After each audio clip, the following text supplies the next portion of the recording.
When someone acquires $1 billion, society expects them to immediately put that wealth on display.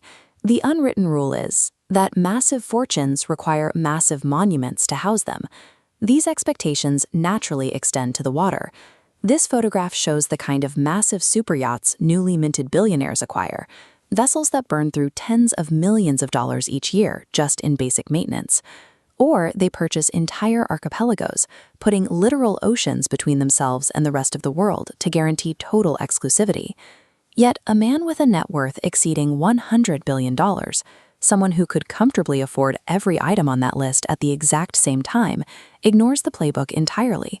Curious, he lives right here, in this normal 5-bedroom house in a quiet neighborhood in Omaha, Nebraska, which he purchased over 6 decades ago. Watching one of the most successful investors in human history actively refuse to upgrade his lifestyle forces us to ask a difficult question. If the point of having billions of dollars isn't to spend it, what exactly is the money for? In 1958, America was in the middle of an economic expansion.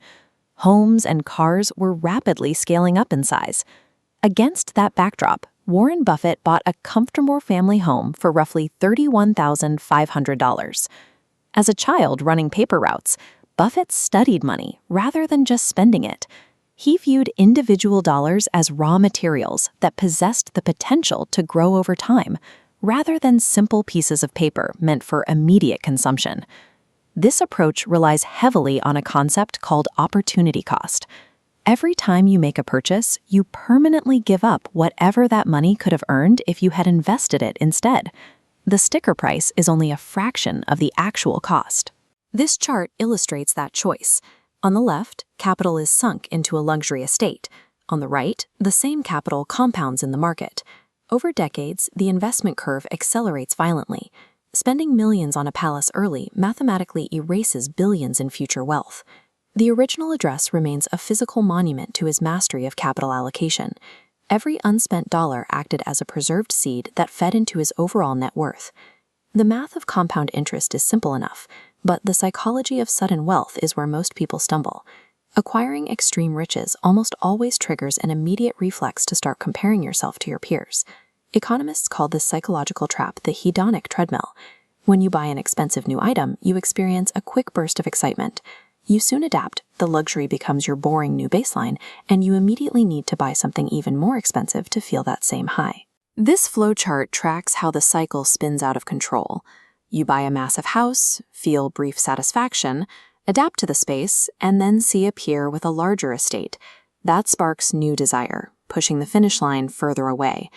Buffett identified this behavioral flaw decades ago. He saw that upgrading his lifestyle to match his rising net worth would lock him into an unwinnable race. He simply chose to step off the treadmill entirely.